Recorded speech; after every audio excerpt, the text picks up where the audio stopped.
Ether preparation method का हमने जो इस पूरे चैप्टर का जो पूरा एक सिस्टम है उसमें हमने पावर मैप देखा था।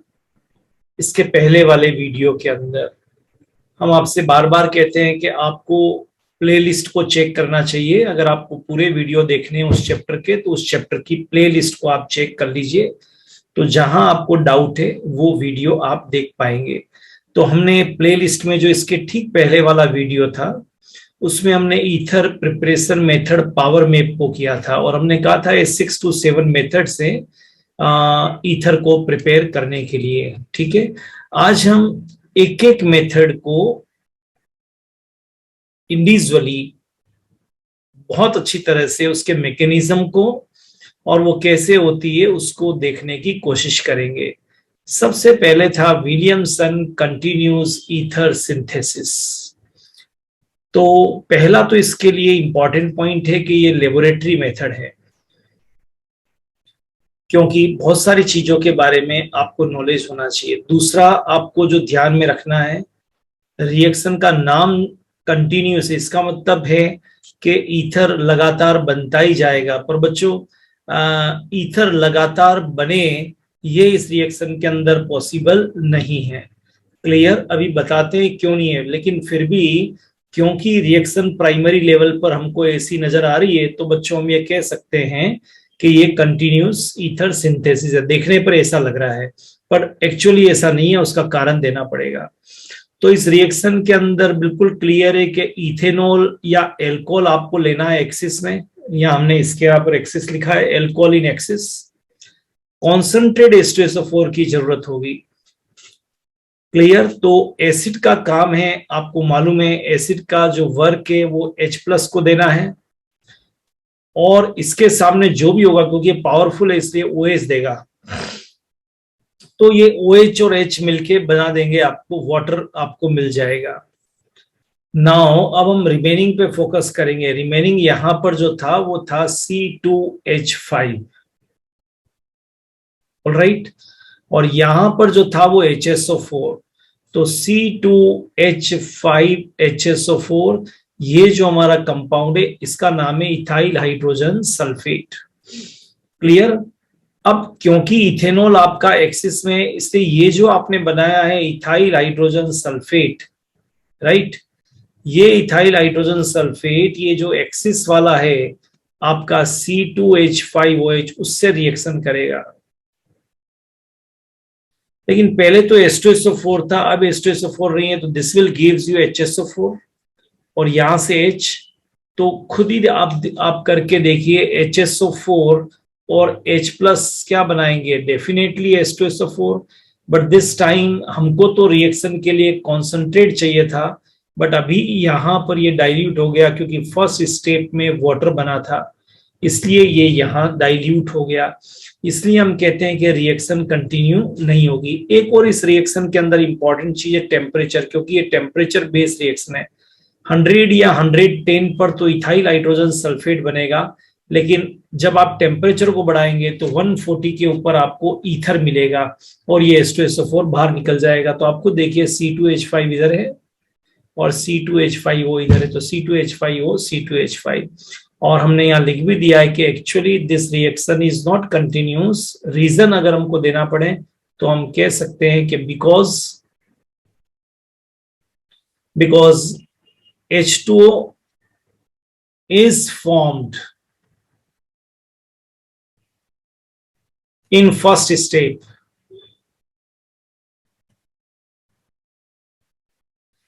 H2O बनता है फर्स्ट स्टेप में, तो उसका एक काम होता है कि ये जो H2SO4 आपका जो कॉन्सेंट्रेट था इस H2SO4 को कन्वर्ट कर दे डाइल्यूट के अंदर। तो ऐसा करने से अब आपके पास H2SO4 डाइल्यूट है, जबकि यहां रिएक्शन के लिए H2SO4 आपको कॉन्सेंट्रेट चाहिए। Therefore this reaction is not continuous. तो आई थिंक ये पूरा आपको कंप्लीट आ गया होगा कि इथेनॉल एक्सिस में है, फिर H2SO4 है, H2SO4 ऑलवेज प्रोवाइड H+, तो पीछे जो है ये इससे मिल जाएगा OH से, और वाटर निकल जाएगा और इथाइल हाइड्रोजन सल्फेट बनेगा। इथेनॉल एक्सिस में, इसलिए इथाइल हाइड्रोजन सल्फेट इथेनॉल से रिएक्ट करेगा तो फिर ये आपका H2SO4 बन जाएगा and remaining C2H5O C2H5। Reaction को ध्यान से देख लीजिए, आई थिंक कोई ज्यादा दिक्कत नहीं आनी चाहिए। ठीक है, next one. This reaction is very important, this is very important, very important reaction, very very important, very important, exam में पूछी जाती है। Williamson ether synthesis, it is nucleophilic substitution, alright. और याद रखिए SN2 मैकेनिज्म से होता है, biomolecular nucleophilic substitution reaction, and it is nucleophilic substitution reaction. तो क्या क्या लेना पड़ता है इसके अंदर हमको? एक तो लेना पड़ता है सोडियम एल्कोक्साइड, एल्कोहल में H को हटा के सोडियम लगा दीजिए। एक लेना पड़ता है एल्काइल हैलाइड। क्लियर? तो keep in mind C2H5ONO, sodium ethoxide and ethyl iodide. तो this sodium club with this iodine, definitely you will get Na। इसमें किसी को कोई प्रॉब्लम नहीं है। अब इतनी सी तो मास्टरी है कि जो बचा हुआ है उसको इस बचे हुए के साथ ऐड कर दीजिए, तो you will gate C2H5O C2H5।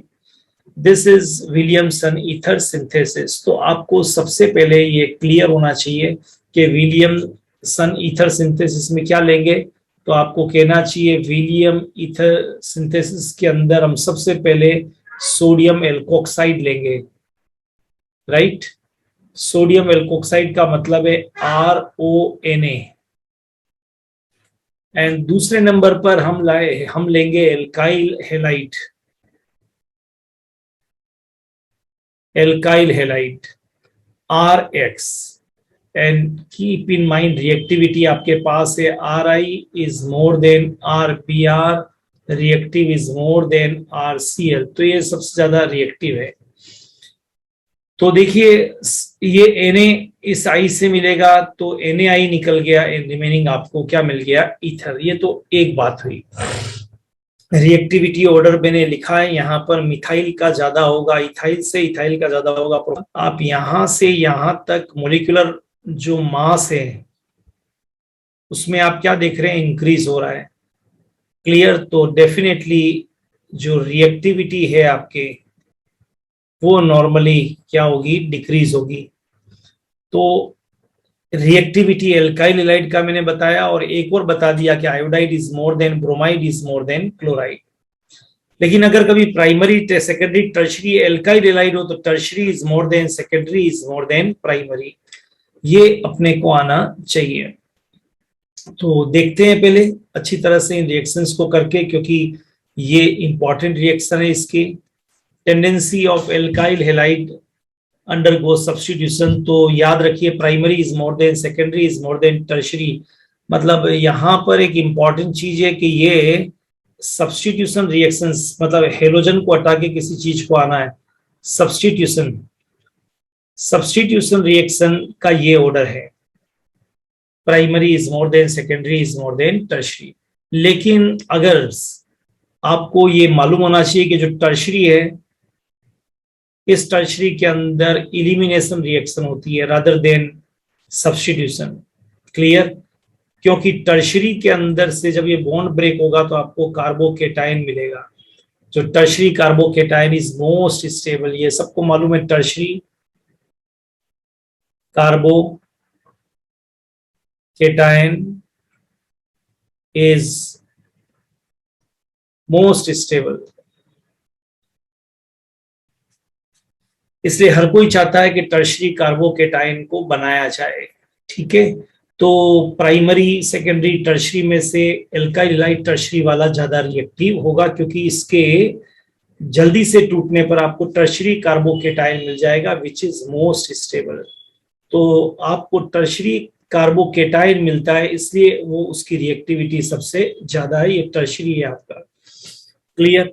तो अभी तक जो हमने बताया उसको एक बार देख लेते हैं, ताकि इस रिएक्शन पे फोकस करना है आपको, ताकि आपको आगे कोई दिक्कत नहीं आए। देखिए विलियमसन ईथर सिंथेसिस, ये न्यूक्लियोफिलिक सब्स्टिट्यूशन है, SN2 मैकेनिज्म है।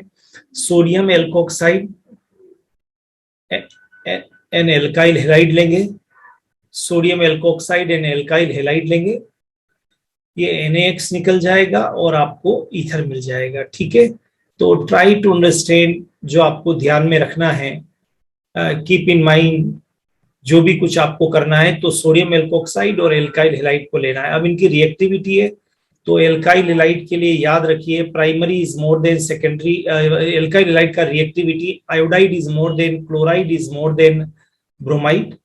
दूसरा, जैसे जैसे आपका नंबर ऑफ कार्बन बढ़ेगा रिएक्टिविटी कम होता जाएगा और टर्शरी एल्काइल हेलाइड इलिमिनेशन में जाना पसंद करेगा, क्योंकि उसमें से X निकलने के बाद में टर्शरी कार्बोकेटायन बनता है, बाकी सब्स्टिट्यूशन रिएक्शंस देंगे। तो ये बेसिक है। अब इसका कुछ स्पेशल पार्ट देखते हैं जिस पे हमको फोकस करना है। For better yield in Williamson ether synthesis, देखिए एक लाइन लिखी हुई है यहाँ पर, for better yield in ethers Williamson ether synthesis, बहुत इंपॉर्टेंट लाइन है। ये लाइन कहती कि जो आपका एल्काइल हेलाइड है शुड बी प्राइमरी, लेकिन एल्कोक्साइड जो है वो कुछ भी हो सकता है, शुड बी सेकेंडरी और टर्शरी एनी, लेकिन मैं एल्काइल हेलाइड के लिए कह रहा हूं कि इट शुड बी प्राइमरी। तो ये प्राइमरी है एल्काइल ब्रोमाइड, इसमें से Br निकलेगा, ये सोडियम एल्कोक्साइड NaBr निकल जाएगा एंड यू विल गेट, ये आपका मिल गया ether. Clear, ethyl tertiary butyl ether, ये कॉमन नेम है। Secondary and tertiary alkyl halide undergo elimination reaction, ये बहुत इंपॉर्टेंट पॉइंट है। मैं हमेशा बोलता हूं केमिस्ट्री में जो हटकर है वही एग्जाम का क्वेश्चन है। और कौन सा एलिमिनेशन होगा? SN2, क्योंकि सब्स्टिट्यूशन भी SN2 होता है। यहां पर सब्स्टिट्यूशन जो होता है वो सब्स्टिट्यूशन भी SN2 है, ये SN2 रिएक्शन है। तो डेफिनेट, तो एलिमिनेशन भी जो होगा वो बायोमोलिक्यूलर होगा, और बायोमोलिक्यूलर होगा तो फिर कीप इन माइंड एल्कीन्स बनेगी, अल्फा बीटा पोजीशन पर रिमूवल होगा। तो पहले तो ये आना चाहिए। अगर आपका क्लियर है, ये अगर आपका क्लियर है तो फिर हम आगे देख सकते हैं। देखिए अब सबसे इंपॉर्टेंट बात है, इस रिएक्शन को देखिए, ये भी टर्शरी एल्काइल हेलाइड है सोडियम, लेकिन इस बार हमने तो कहा था कि हेलाइड आपका प्राइमरी होना चाहिए, पर आपने यहाँ क्या लिया है? टर्शरी। तो ठीक है, Cl विद दिस Na, कोई दिक्कत नहीं है, Cl माइनस भी निकल गया और Na प्लस भी निकल गया, मिल सकते हैं NaCl। लेकिन आप क्या देखेंगे, ये जो C2H5O है इसको निकालने के लिए, क्योंकि मैंने कहा था this is alpha and this is beta, alpha beta elements यहाँ से H जाएगा, तो यू विल गेट C2H5OH, या मैंने OH minus C2H5OH, clear, C2H5OH। और यहाँ एक सिग्मा बॉन्ड यहां से ब्रेक हुआ है और एक यहां से, तो यहां पर जस्ट ट्राई टू अंडरस्टैंड, पहले तो टर्शरी कार्बोकेटाइन बन गया था, ठीक है, अब ये H लिया तो C2H5OH, और यहां इन दोनों के बीच में पाई बॉन्ड बन जाएगा। तो ध्यान से देख लीजिए, टर्शरी दिया है, जब आपको एक बार वापस लिख के बता देते हैं ताकि आपको दिक्कत नहीं हो। अगर ये टर्शरी है, बिल्कुल टर्शरी है, ये भी पुश करने वाला प्लस आई ग्रुप है, प्लस आई का मतलब इलेक्ट्रॉन को पुश करने वाला, धक्का मारने वाला, रिपेल करने वाला, ये भी प्लस आई है, तो ये सब इधर चले तो क्या निकल जाएगा? Cl माइनस, और क्या निकल जाएगा? NaCl बन जाएगा यहाँ पर, ठीक है, यहाँ पर NaCl बन जाएगा। अब ये जो टर्शरी कार्बोकेटायन बना है जो मोस्ट स्टेबल है, इसके ऊपर अटैक करेगा ये न्यूक्लियोफाइल C2H5, तो इसमें से बीटा पोजीशन से, because this is alpha and this is beta, this is alpha and this is beta, तो बीटा पोजीशन से H प्लस निकाल देगा, तो अगेन C2H5OH और आपको एल्कीन मिल जाएगा। Number of carbon atom neither increases nor decreases, उतने ही कार्बन वाला आपको एल्कीन मिल जाएगा। तो ये आपको ध्यान रखना है बहुत बहुत कि अगर टर्शरी एल्काइल हेलाइड दिया है तो हमको एल्कीन मिलेगा, ये बहुत इंपॉर्टेंट चीज है, इसको इग्नोर ना करें। Remember, aryl halide and sodium alkoxide can not be used for preparation of ether. कभी भी एल्काइल हेलाइड की जगह आप एराइल हेलाइड नहीं ले सकते और नहीं आप कोई एरोमेटिक ईथर बना सकते हैं। Reason, because aryl halides are less reactive towards nucleophilic substitution. आपको मालूम होना चाहिए जो आपका अराइल हेलाइड होता है वो इलेक्ट्रोफिलिक सब्स्टिट्यूशन देता है, न्यूक्लियोफिलिक सब्स्टिट्यूशन नहीं देता है, क्योंकि इसके ऊपर इलेक्ट्रॉन रिच होता है तो अटैकिंग इलेक्ट्रॉन रिच होगा, ना कि न्यूक्लियोफाइल होगा। वापस समझाते हैं, ये इतनी सी लाइन आपको ये कहना चाहती है कि जो अराइल हैलाइड है, एल्काइल हैलाइड तो लिया था, लेकिन अराइल हैलाइड से हम विलियमसन ईथर सिंथेसिस नहीं करवा सकते हैं। उसका कारण था कि ये सब्स्टिट्यूशन रिएक्शन देता है, मोर स्टेबल है ड्यू टू रेजोनेंस, इसलिए ये रिएक्शन में पार्टिसिपेट नहीं करता है और सब्स्टिट्यूशन की जगह इलिमिनेशन रिएक्शन देता है। ठीक है, चलिए नेक्स्ट देखते हैं। नेक्स्ट प्रिपरेशन मेथड में आगे चलते हैं। ये दो बहुत इंपॉर्टेंट रिएक्शन थी जो आपको मैंने डिटेल में बता दी। ईथर के प्रिपरेशन मेथड के अंदर Williamson continuous and Williamson ether synthesis. बाकी रिएक्शंस को अगर आप देखना चाहें तो मैंने जो पावर मैप बनाया था उस पावर मैप में मैंने बहुत क्लियर कर दिया है, इसलिए आपको कोई आवश्यकता है नहीं है। जैसे from alcohol by the action of diazomethane, तो मैंने साफ साफ लिखा है डाईएजोमीथेन ये है, N2 बाहर निकल जाएगा और यहाँ पर CH2H से होगा तो CH3 और ये BF3 यहाँ पर कैटलिस्ट है।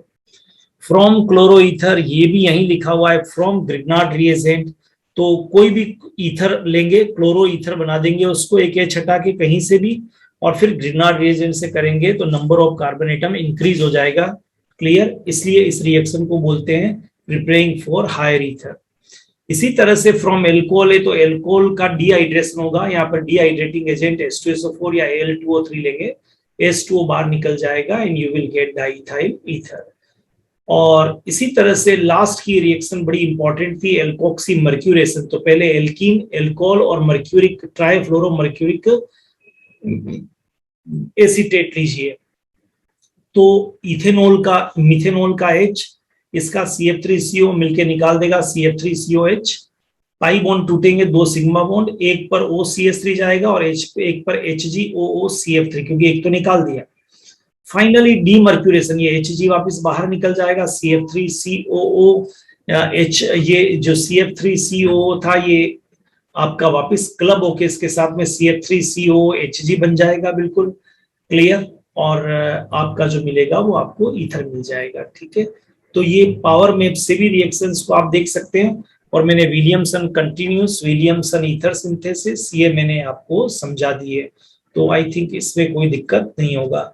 तो आपको प्रिपरेशन मेथड भी क्लियर आनी चाहिए। देखिए Williamson ether synthesis, Williamson continuous था पहले, और ये विलियमसन ईथर सिंथेसिस, ये दोनों रिएक्शंस को मैंने आपको बताया। और इसके लिए सबसे इंपॉर्टेंट पॉइंट एक्सेप्शन था वो विलियमसन ईथर सिंथेसिस के लिए, तो ये एक्सेप्शन जरूर याद रखिए। ठीक है, aryl halide prime, aryl halide और सोडियम एल्कोक्साइड से आप नहीं बना सकते हैं, बिकॉज एराइल हैलाइड बहुत ज्यादा स्टेबल होता है ड्यू टू रेजोनेंस। तो rather than substitution, rather than this nucleophilic substitution, this will gives electrophilic substitution। तो ये हम आगे भी देखेंगे। चलिए, एक क्वेश्चन एग्जाम के अंदर आता है, उसको हम पहले कर लेते हैं फिर आगे बढ़ते हैं, और वो है आपका मेटामेरिज्म। मेटामेरिज्म क्या है? आइसोमेरिज्म है, वैसे पहले शीट में बता दिया, पर एक क्वेश्चन ले रहे हैं। मेटामेरिज्म आइसोमेरिज्म है, और इसके लिए हमने पहले लिख दिया था due to difference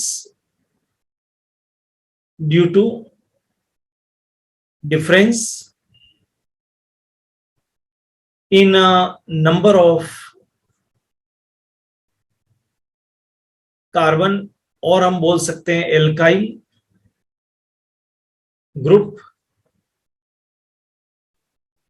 around oxygen.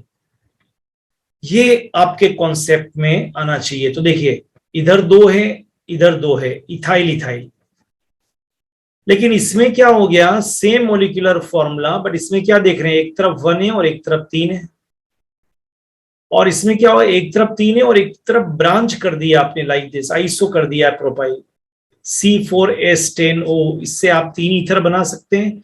A and B में आप क्या देख रहे हैं, दोनों तरफ नंबर ऑफ कार्बन चेंज है, तो दिस इज कॉल्ड मेटामेरिज्म।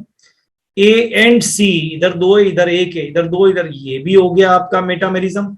लेकिन B और C की बात करेंगे तो ये 1 मिथॉक्सी प्रोपेन है, 2 मिथॉक्सी, तो ये आपका पोजीशन आइसोमेरिज्म है। ये आइसोमेरिज्म का एग्जाम्पल ध्यान से देखने की कोशिश करिए। एग्जाम के पॉइंट ऑफ व्यू से कॉम्पिटिटिव एग्जाम्स में लगा के, और भी कोई एग्जाम किसी भी तरह का हो, ये इंपॉर्टेंट है। मेटामेरिज्म एक एग्जाम्पल दे रहे हैं, C4H10O। तो आपने सबसे पहले 2 कार्बन इधर, 2 कार्बन, और आप क्या कर सकते थे, 1 इधर और 3 इधर। और आप क्या कर, दोनों तरफ कार्बन तो चाहिए, एक तो इधर है, लेकिन इसको प्रोपाइल को आइसो प्रोपाइल में चेंज कर दिया। अब मैंने आपको कहा था कि नंबर, आपको जो मेटामेरिज्म देखना है, तो मेटामेरिज्म के लिए मैंने आपको फॉर्मूला दे दिया है कि नंबर ऑफ जो कार्बन है, आपके कार्बन का जो नंबर है, वो ऑक्सीजन के जो दोनों तरफ है कार्बन का नंबर, वो कभी भी सिमिलर नहीं होना चाहिए। तो पहले वाले में 2 और 2 है, दूसरे वाले में 1 और 3 है। मॉलिक्यूलर फॉर्मूला सेम है, इसलिए आइसोमेरिज्म तो है, लेकिन ये मेटामर है। अब आप बी और सी को देखिए, तो इधर 1 है, इधर 3 है, इधर 1 है, इधर 3 है, लेकिन ये 1 मिथॉक्सी 2 इथॉक्सी, तो ये आपके क्या हो गया, पोजीशन।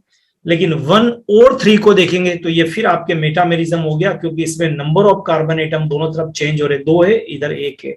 आई थिंक ये एक एग्जाम के लिए अच्छा सा क्वेश्चन था, सबका तैयार हो गया होगा। थोड़ा सा एक बार और देख लीजिए और एक प्रैक्टिस कर लीजिए। C5H12O give the possible metamer. आपको पॉसिबल मेटामर देने, और मेटामर के लिए दोनों तरफ कार्बन का नंबर अलग अलग होना चाहिए, जैसे 1 2 3 4 एंड 5। इसके साथ मैंने लिख दिया 1 2 3 4 एंड 5। तो ये ए और ये बी दोनों मेटामर है, क्योंकि डिफरेंस नजर आ रहा है, इधर 4 है, इधर 1 है, इधर 3 है, इधर 2 है। इनफैक्ट एक और लिखता हूं, 1 2, इधर 2 है, एंड 1 2 एंड 3। आप क्या देख रहे हैं, 5 तो हो गया, लेकिन ये ए और सी जो है वो आपका पोजीशन आइसोमेरिज्म है, क्योंकि इसमें ये है 1 इथॉक्सी, इसमें ये है 1 2 3 2 इथॉक्सी। तो ऐसे आप बना सकते हैं इसके पॉसिबल मेटामर। इधर 3 लिया आपने, इधर 2 लिया, इधर 4 लिया, इधर 1 लिया। ऑलराइट, ये पोजीशन है। और आप क्या कर सकते हैं, 2 2 कर नहीं सकते क्योंकि 5 है, 3 1 और 4 कर सकते थे, वो कर लिया। 2 और 3 कर सकते थे, वो कर लिया आपने। ठीक है, इससे आपको चेंज कर करके केवल मेटामर के बारे में बताना। मेटामर में दोनों तरफ जो आपका नंबर ऑफ कार्बन है वो चेंज होना ही चाहिए, ऐसा नहीं होगा तो मेटामर नहीं बन पाएगा। एक बार फिर देखते हैं, 1 कार्बन 2 कार्बन 3 कार्बन 4 कार्बन और ये 5। और देखते हैं 1 कार्बन 2 कार्बन 3 कार्बन ओ एंड ये 5। अब आप सोचिए, और आप क्या कर सकते हैं, बाकी करेंगे तो मेटामर नहीं बनेंगे, पोजीशन बन जाएंगे और कुछ हो जाएगा। इसमें आप करके देखिए, इधर 4 थे, इधर 1 था, इधर 3 था, इधर 2। अब मैं कुछ भी करूं, इधर 3 इधर 2, मतलब ये तो एक जैसा ही हो गया, ये और ये तो बराबर है, इसमें कोई दिक्कत नहीं कि 2 इधर और 3, ये कोई पॉसिबल नहीं, ये कोई नहीं, ये तो एक ही बात है। तो इस तरह से मेटामर आपको प्रिपेयर करने हैं, भूलना नहीं है। ठीक है, बराबर। ये दिस इज ये आपका ये जो कंप्लीट है, ये आपका प्रिपरेशन मेथड पे है। अब ट्राई इट योर सेल्फ, यहाँ लिखा di alkyl derivatives of water, तो मालूम है आपको। अब आप बार बार ऐसी प्रॉब्लम इसलिए दे रहे हैं क्योंकि आपसे पूछी जा सकती है। डाई एल्काइल डेरिवेटिव, वाटर में दोनों तरफ H होता है, इन दोनों तरफ R लगा दीजिए, तो this is di alkyl derivatives. और इथाइल अगर बोले तो C2H5, R इक्वल टू यहाँ पर क्या हो जाएगा, C2H5, क्योंकि इथाइल पूछे तो ये लगाना है आपको, right. Methyl ethyl derivatives of water. अब वाटर क्या होता है, HOH। मिथाइल इथाइल, एक तरफ CH3 लगा दीजिए, एक तरफ O लगा दीजिए, एक तरफ C2H5, तो ये इथाइल मिथाइल इथर हो गया। मोनोप्रोपाइल डेरिवेटिव्स ऑफ, अब मोनो तो C2H5O, H को हटा के मोनोप्रोपाइल 1 2 एंड 3, ये मोनोप्रोपाइल लगा दिया आपने। एनहाइड्राइड, तो डेफिनेटली आपको एल्कोहल के 2 लेने पड़ेंगे। एनहाइड्राइड मतलब वाटर को निकालना पड़ेगा, तो CH3 CH2 CH2O CH2 CH2 and CH3। तो माय डियर बच्चों, मैं ये समझाना चाहता हूं आपको कि कहीं से भी कोई भी क्वेश्चन पूछ रहे, अगर आपके फंडामेंटल क्लियर हैं तो आप कर सकते हैं, और वो आप आराम से बिना किसी कोचिंग के इस वीडियो को देख के आप कर सकते हैं। ठीक है, this is all about ether preparation methods. ठीक है, तो ये अपने को ईथर का सारा प्रिपरेशन मेथड आपको ये करना है। ठीक है, तो ध्यान ये दीजिए कि इसके पहले वाली ईथर के प्लेलिस्ट में जो पहले था वो प्रिपरेशन पावर मैप था। क्लियर? अगर वो आपको अच्छी तरह से आ गया तो मैंने Williamson continuous ether synthesis, Williamson synthesis, ये दो बड़ी इंपॉर्टेंट रिएक्शन थी, उसको पूरा डिटेल में समझा दिया मैंने, और बाकी पावर में ही आप लर्न कर लीजिए। ठीक है, तो प्ले लिस्ट में जब जाएंगे ईथर के तो इस वीडियो के बाद में नेक्स्ट आपको फिजिकल एजुकेशन का मिलेगा, फिजिकल प्रॉपर्टीज का मिलेगा, जो उसके बारे में हमको फिजिकली एजुकेशन चाहिए वो हमको वहां से मिलेगी, और जो उसके पहले वाला वीडियो है वो उसमें हमको पावर मैप मिलेगा। तो पावर मैप लर्न करके आगे करने की कोशिश करिए। नेक्स्ट वीडियो में हम इसको आगे इस चैप्टर को बढ़ाएंगे।